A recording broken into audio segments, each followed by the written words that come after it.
Banyak orang pinter jadi pengkritik pemerintah. Dalam nada sinis presiden itu. Artinya, yang dikumpulkan dalam pemerintah orang bodoh dong. Jadi kalau kita simpulkan bahwa negara ini ada dalam ketidakpastian, itu real secara data, real secara emosi, bahkan real di dalam mimpi. Akan terjadi crossfire antara frustrasi elit dan piring kosong emak-emak. Kontradiksi itu yang ingin kita ucapkan bahwa ada kepura-puraan opini publik itu. Kalau Presiden Prabowo mengambil tindakan radikal, maka Indonesia bisa diselamatkan. Meningkatnya ketimpangan sosial dan kecemasan generasi muda. Ingat, negara tidak runtuh oleh satu kebijakan keliru, melainkan oleh akumulasi pembiaran sistemik, dan itulah yang sedang kita hadapi hari ini. Alih melakukan reformasi total, Kapolri justru menerbitkan Peraturan Polri Nomor 10 Tahun 2025 yang mengatur penempatan polisi pada sedikitnya 17 jabatan di ranah sipil dan lembaga pemerintahan. Peringatan terakhir.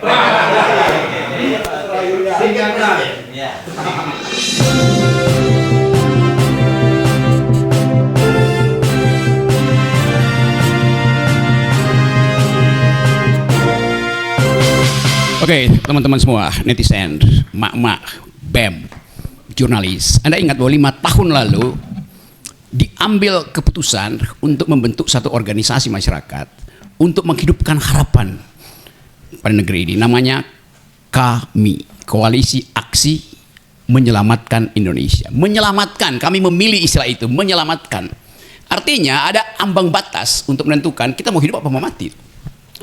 Tapi tadi teman-teman saya berupaya untuk mencari dasar masih ada harapan apa enggak tuh.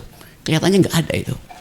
Pak Abbas tadi merumuskan dengan baik, we are decaying from within, membusuk dari dalam tuh. Jadi peristiwa selama 1 tahun ini, yaitu kepemimpinan Presiden Prabowo, yang kemudian di ujungnya diikuti oleh tragika bencana, membuat kita merenung kembali, apakah tesis kami itu masih berlaku apa tidak? Tesis KAMI masih bisa didukung atau tidak? Dan sangat relevan kita mesti bicara hari-hari ini. Karena ada hal yang memungkinkan kita mengorganisir kembali kapasitas kita bernegara. Karena itu yang hancur. Kami adalah persekutuan kaum yang berpikir, beroposisi dengan konsep, mengucapkan sesuatu dengan keberanian argumentatif. Jadi kalau disebut bahwa kami ini adalah orang-orang yang berpikir, memang itu yang kami pilih tuh.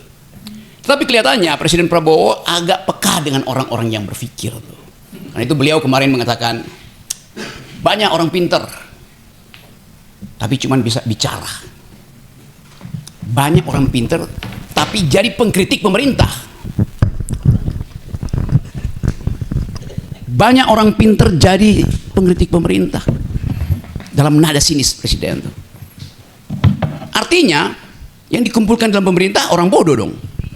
Orang dungu. Kan logikanya begitu kan? Jadi kelihatannya ada masalah dalam komunikasi politik loh. Kecuali yang dimaksud Pak Prabowo adalah banyak orang pinter ngomong lain dengan orang pinter yang ngomong. Orang pinter yang ngomong itu untuk memberi kritik. Tapi orang yang pinter ngomong doang, mereka adalah buzzer. Itu bedanya, Pak Presiden. Kita coba lihat keadaan hari ini. Kalau kita baca statistik, tidak ada harapan sebetulnya. Karena 48% statistik terakhir dari saya baca riset dari indikator ya. 46-47% tidak percaya bahwa ada harapan dengan ekonomi. Demikian juga dalam politik. Jadi kalau kita simpulkan bahwa negara ini ada dalam ketidakpastian, itu real secara data, real secara emosi, bahkan real di dalam mimpi. Tidak ada lagi orang yang mimpinya itu, oh Indonesia bisa dihibur dengan bonus demografi, Indonesia bisa dihibur dengan demokrasi, Indonesia bisa dihibur dengan semua hal yang pernah dijanjikan oleh Presiden Prabowo. Jadi kalau kami memberi sinyal kritik pada Presiden Prabowo, dasarnya adalah argumen akademis dan kecintaan pada negeri itu. Kita mulai membaca kegelisahan anak-anak muda yang tidak melihat prospek untuk bersaing di 2029 karena menganggap bahwa dari awal arah 2029 sudah ditentukan oleh dinasti Solo yang kemudian tidak mau dikoreksi oleh Presiden Prabowo. Jadi kalau kritik dari kami diucapkan dengan cara saksama dalam tempo yang sesingkat-singkatnya, dimaksudkan untuk memanggil kembali akal sehat ke dalam Republik ini. Hanya itu yang kita inginkan. Kita mau pastikan apa yang akan kita alami di 2026 nanti itu. dalam keadaan semacam ini. Statistik yang dibuat oleh teman-teman kami, Anthony bikin riset yang dalam. Teman-teman yang punya potensi untuk menghasilkan kembali pikiran berkumpul di kami. Hanya demi mencegah jangan sampai penyelamatan kami selama 5 tahun ini tidak berguna. Jadi kita coba baca perlahan. Setelah akhir tahun ada disaster. Apa yang akan terjadi semester depan tuh? Dalam kondisi ketidakpercayaan publik yang sangat tinggi. Ya saya baca bahwa Presiden Prabowo disukai, gembira orang terhadap Presiden, sehingga dia dapat kepercayaan, tingkat kepercayaan mungkin 80% tuh. Tapi kalau kita lihat kehidupan demokrasi justru buruk. Bahaya betul kalau seorang pemimpin dieluk-elukkan di dalam nilai kuantitatif yang sebegitu besar, sementara demokrasi, lembaga-lembaga, public bodies itu nggak dipercaya. Artinya ada kultus individu, itu intinya tuh. Kalau orang percaya pada demokrasi, presiden dipercaya 20% pun aman. Tapi ini terbalik, presiden dipercaya 80%, demokrasi tidak dipercaya. Kontradiksi itu yang ingin kita ucapkan, bahwa ada kepura-puraan opini publik tuh.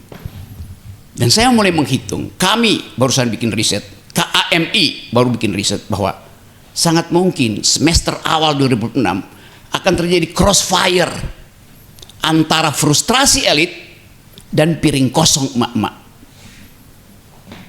Gejala itu hadir tanpa kita rancang. Itulah keadaan kita yang terakhir. Jadi dalam refleksi ini saya mewakili perjalanan panjang KAMI yang berupaya untuk menyelamatkan Indonesia, dan masih di situ rencana kita, rencana hidup kita. Hidup itulah rencana, bukan tujuan. Hidup bukan tentang tujuan, tapi tentang perjalanan. Di dalam memulai perjalanan, kita memilih pilihan itu. Dan pilihan itu yang akan membawa kita pada tujuan tuh. Seorang pemikir pernah mengatakan begini,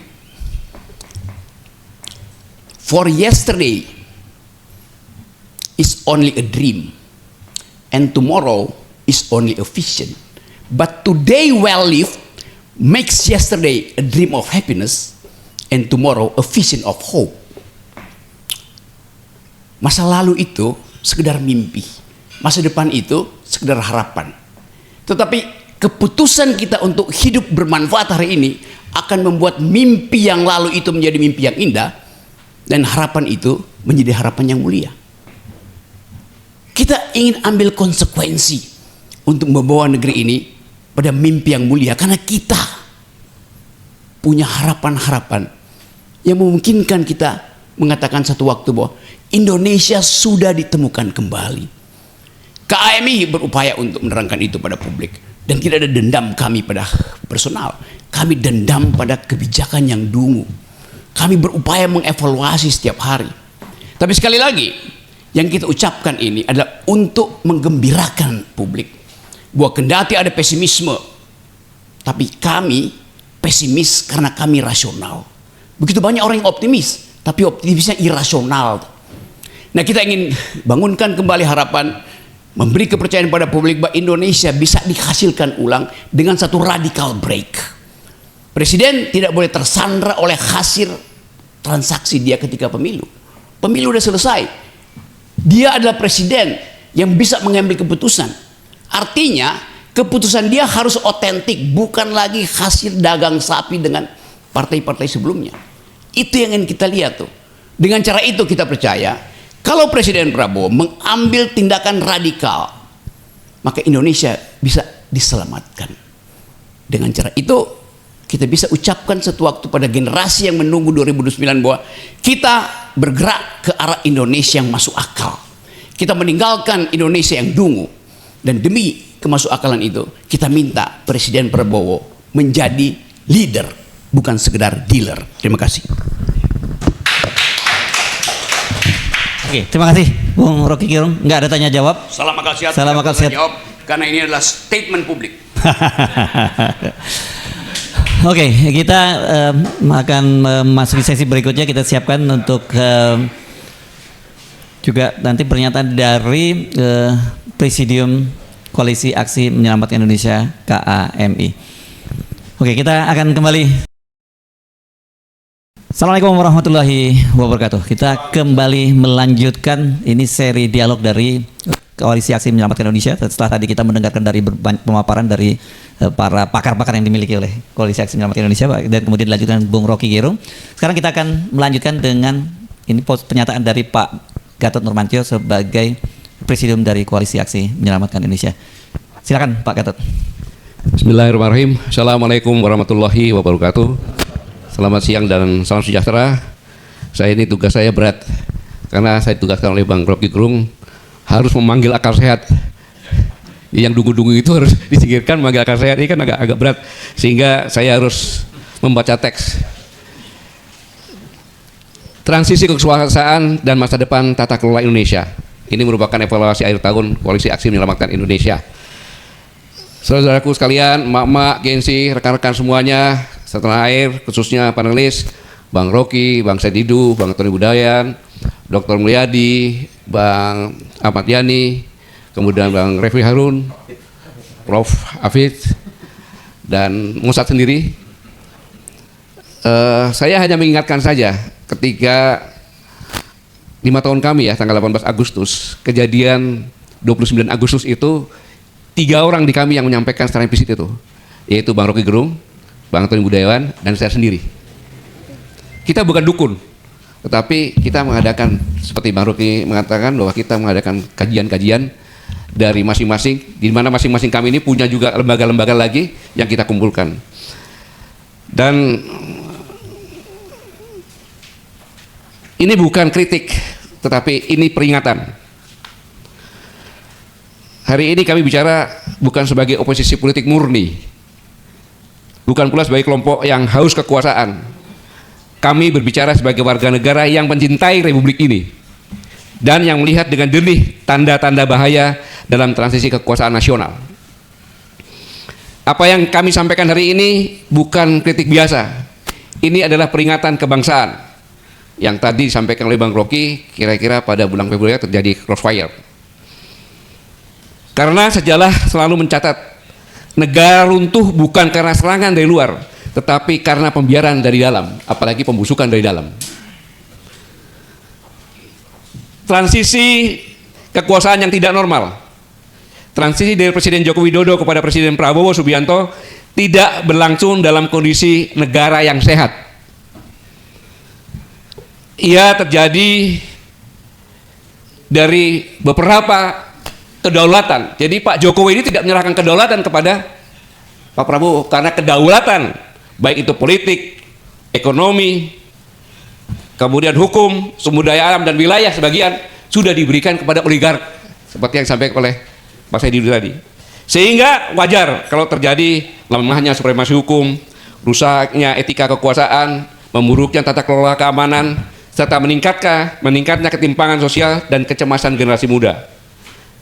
Ingat, negara tidak runtuh oleh satu kebijakan keliru, melainkan oleh akumulasi pembiaran sistemik, dan itulah yang sedang kita hadapi hari ini. Kita lihat bahwa Jokowi Gibran, krisis etika dan konstitusi. Kami menegaskan dengan tegas, persoalan Jokowi Gibran bukan soal menang atau kalah pemilu. Ini adalah krisis etika kekuasaan dan konstitusionalisme. Pencalonan Gibran bukan kecelakaan hukum.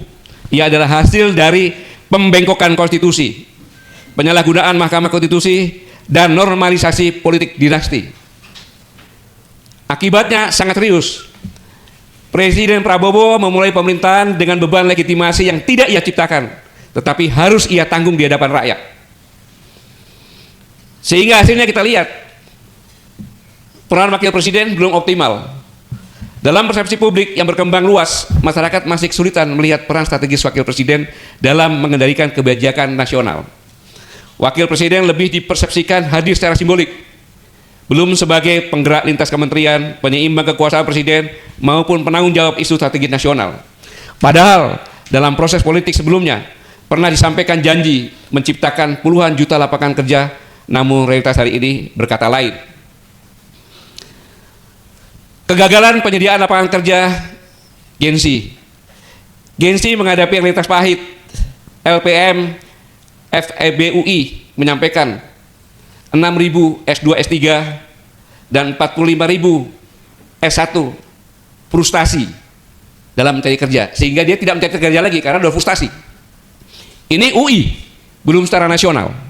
Inilah yang menjadi bayang-bayang gengsi. Sehingga tadi kalau ditanyakan oleh Pak Mulyadi, kamu mau apa setelah S1? Cari kerja. Karena ini kalau Anda pergi biasakan naik Grab dan ada komunikasi, pasti kaget seorang S3 menjadi supir Grab. Tapi ini ya kenyataannya. Karena pendidikan tinggi tidak menjamin pekerjaan layak. Negara gagal menyiapkan lapangan kerja.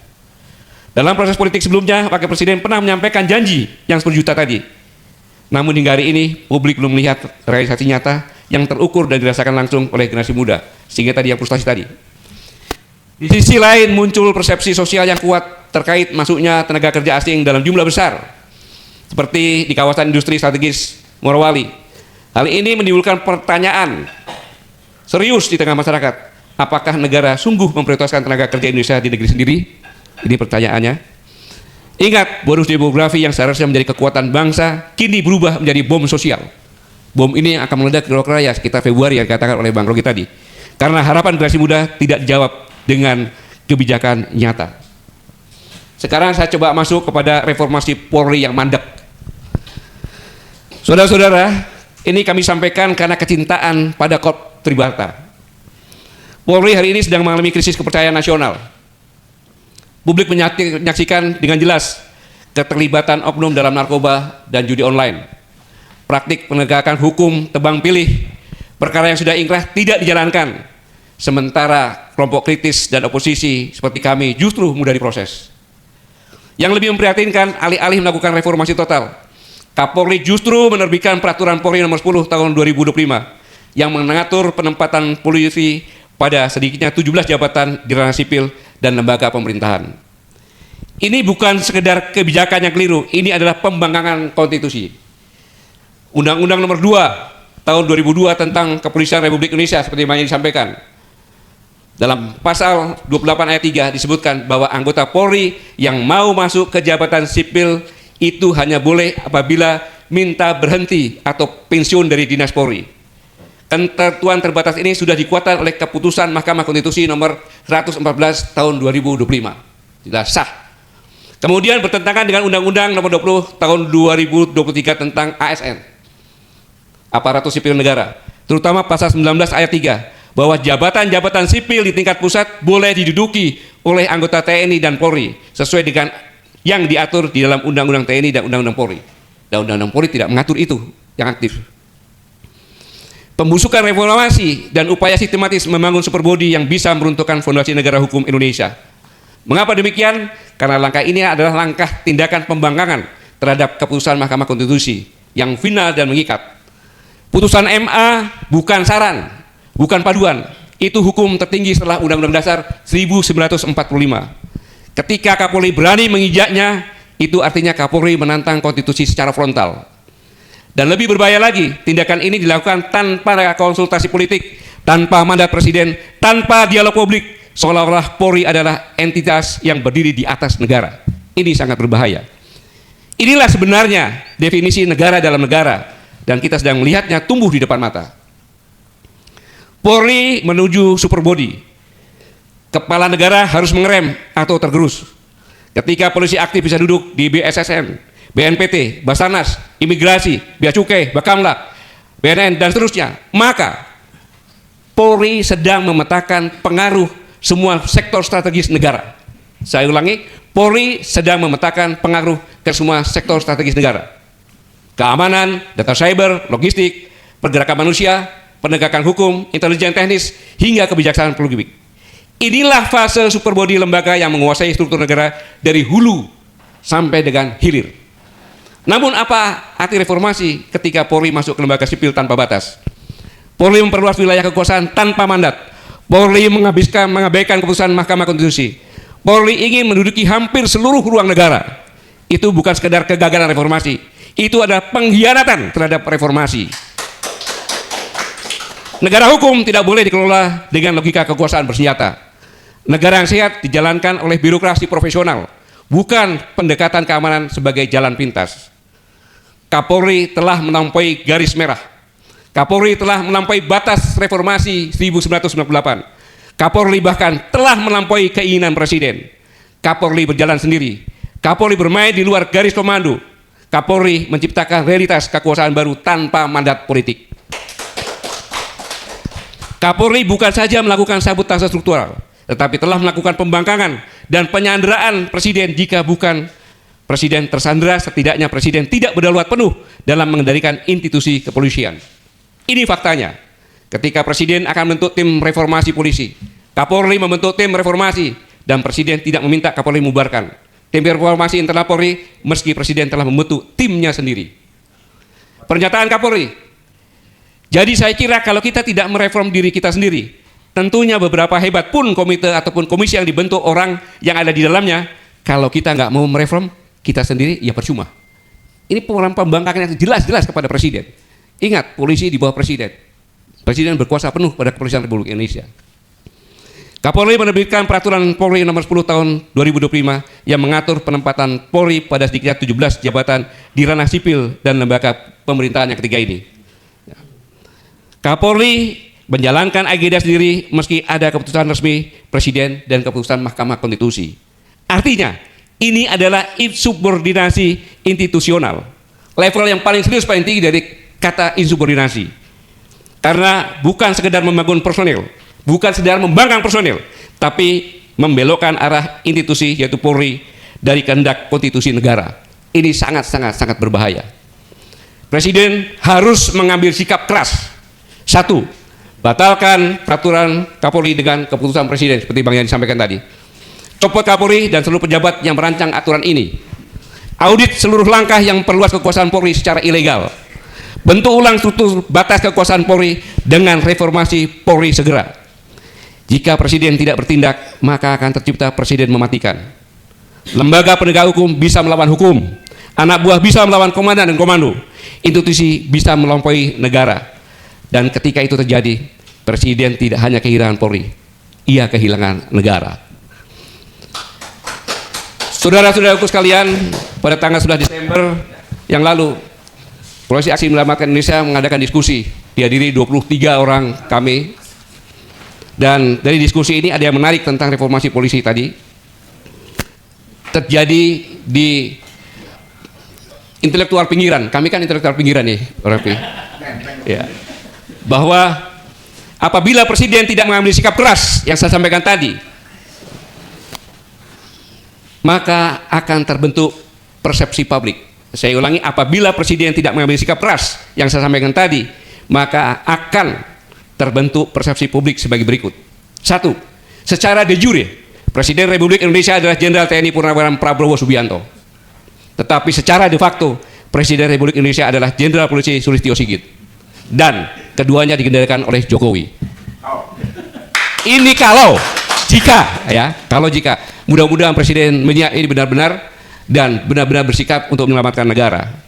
Mari kita masuk tentang rencana bencana, saya ulangi tentang bencana Sumatera, yaitu akibat kejahatan tata kelola.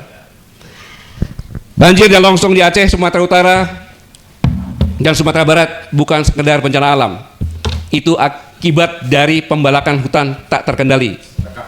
Izin eksploitasi ugal-ugalan, HPH dan tambang bermasalah diterbitkan tanpa andal memadai, dan penegakan hukum lingkungan yang lemah. Pelaku perusakan lingkungan banyak yang bebas melenggang, sampai saat ini masih bebas. Bahkan kita lihat mobil-mobil dengan lock baris tanpa ada yang menyentuh. Negara hadir setelah korban jatuh, itu pun tidak segera mungkin.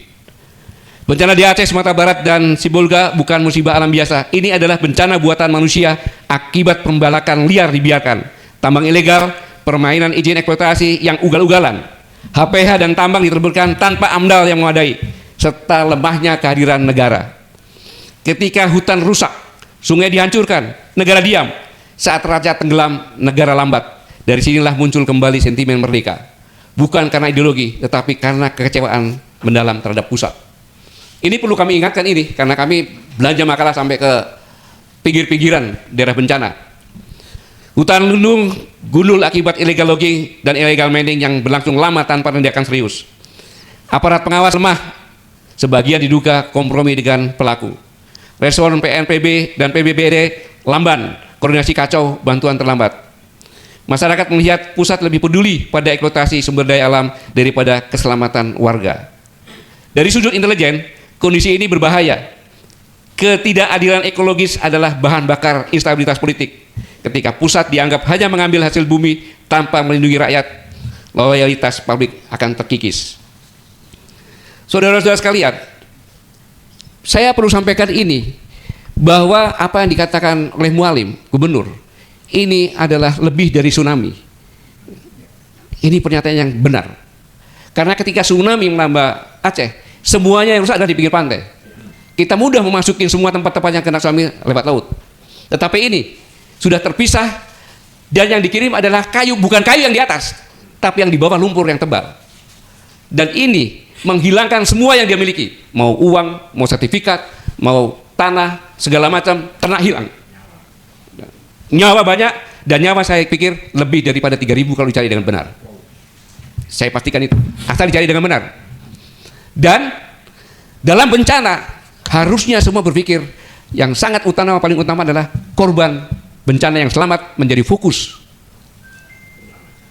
Nah, ini yang dilihat sangat kurang.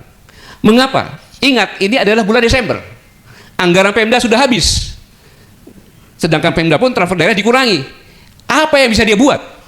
Maka ketika saya menyimak wawancara Mualim dengan Mata Najwa, dia katakan, oh biasa, tapi begitu mengatakan bagaimana dengan bencana nasional, dia menangis. Itulah seorang patriot sejati. Ketika rakyatnya susah, dia menangis. Kenapa? Rakyatnya susah, dia sebagai pemimpin tidak bisa berbuat apa-apa karena keterbatasan. Dia minta bantuan segera supaya menyelamatkan rakyat saya. Apa yang terjadi? Seolah-olah dengan buat jembatan, seolah dengan mengirim bantuan selesai. Tidak. Seharusnya masyarakat itu dikumpulkan dalam kelompok-kelompok tertentu, didata, didampingi. Saya itu ada dapur umum. Kalau kita kasih beras, dia masak pakai air apa? Pakai apa dia masak? Dibuatkan dapur umum. Di sebelah tempat penampungan ada tenda-tenda kesehatan darurat. Karena mereka fisiknya pasti terganggu, apalagi mentalnya. Ada juga merehabilitasi mentalnya dengan psikolog-psikolog. Kita belum bicara tentang tempat. Karena mereka ini harus pelan-pelan dibuatkan rumah layak huni sementara dari kayu kayak bedeng-bedeng, semua keluarganya berkumpul. Setelah itu, sambil itu ada waktu tertentu bekerja setelah mereka akan direhabilitasi, dialokasi kemana? Karena rumah mereka juga bisa dipakai. Ingat, banjir bandang sekarang membawa lumpur, jadi tidak begitu kuat. Tetapi nanti setelah lumpur selesai, dia akan dengan kecepatan tinggi. Apabila hujan yang sama, apabila bangun di rumah itu lagi akan hilang. Maka pemerintah harus membuatkan relokasi. Ini perlu biasa, pemerintah daerah tidak akan kuat. Dan mereka semuanya ini seperti orang-orang bayi. Mereka tidak bisa cari makan sendiri. Mereka harus disuapin. Mau kerja apa dia? Nggak ada kerjaan lagi. Hilang semuanya. Tempat kebunnya hilang. Disitulah peran pemerintah pusat harus benar-benar berpikir sampai ke arah situ. Ini warga kita sendiri. Dan pemerintah ada kan untuk rakyat. Inilah yang menyebabkan krisis kepercayaan terhadap pemerintah pusat. Maka ancaman keamanan nasional jangka panjang jika ketidakadilan ini tetap dibiarkan. Jika pusat terus membiarkan mafia hutan dan tambang, lalu hadir terlambat saat bencana, maka wajar bila rakyat bertanya, negara ini melindungi siapa? Melindungi siapa? Tapi sudah dijawab oleh Musa tadi, melindungi oligarki, karena semua ekonomi, hukum, politik semuanya sudah oligarki. Sentimen merdeka bukan sebab, melainkan akibat langsung dari kebijakan yang abai. Aceh tidak sedang minta izin untuk marah. Aceh sedang kelelahan untuk percaya. Audit dan cabut seluruh izin HPH dan tambang bermasalah. Tindak tegas pejabat yang terlibat tanpa pandang jabatan. Sekali lagi, Aceh tidak sedang bermimpi jadi negara lain, tapi sedang bertanya, apakah menjadi bagian Indonesia berarti harus terus-menerus menanggung ketidakadilan. Bentuk Satgas Lingkungan Nasional, TNI Polri, BIN, dan lain sebagainya bekerja sama untuk mengawasi. Perkuat sistem tanggap darurat dengan komando tunggal dan cepat. Untuk masyarakat, awasi dan laporkan aktivitas legal secara kolektif, apalagi yang ilegal. Hidupkan peran adat dan komunitas sebagai penjaga hutan. Tolak politisi yang terhubung dengan mafia sumber daya alam. Jika tidak dibenahi sekarang, Sumatera bukan hanya akan terus porak-poranda, tapi juga menjadi sumber krisis politik nasional berikutnya. Ini bukan kelalaian, ini adalah kejahatan tata kelola yang dinormalisasi. Saudara-saudara sekalian, kita masuk kepada dampak nasional yang mengancam. Jika kondisi yang kami sampaikan tadi, baik Bang Rocky Gerung, Dr. Mulyadi, Bang Ahmad Yani, Bang Mosad, Prof. Hafid, dan Antoni Budiawan, yang sudah menyampaikan bahwa pertumbuhan ekonomi stagnan, defisit anggaran membesar, kepercayaan publik menurun, dan kita sudah krisis fiskal, indikasinya dengan pemotongan transfer daerah, kemudian nilai tukar rupiah sudah 16.700 dan pelan-pelan akan merangkak sampai ke 17, dan gejolak sosial Gen-Z yang semakin nyata. Ingat, generasi muda hari ini melek informasi, tidak takut aparat dan tidak terikat partai politik. Sejarah menunjukkan setiap perubahan besar selalu diawali oleh generasi muda yang kehilangan harapan. Dan sekarang dari hasil survei mereka sudah kehilangan harapan. Yang tadi saya sampaikan, 6.000 dari S2, S3 kehilangan harapan itu dari kerja, 25.000 S1 kehilangan harapan, frustasi dari kerja. Itu UI. Saya ulangi, sampaikan itu berita dari UI. Maka kami menyampaikan, ini adalah peringatan terbuka kepada Presiden Prabowo. Presiden Prabowo berada di persimpangan sejarah. Stabilitas semu tidak akan menyelamatkan kekuasaan.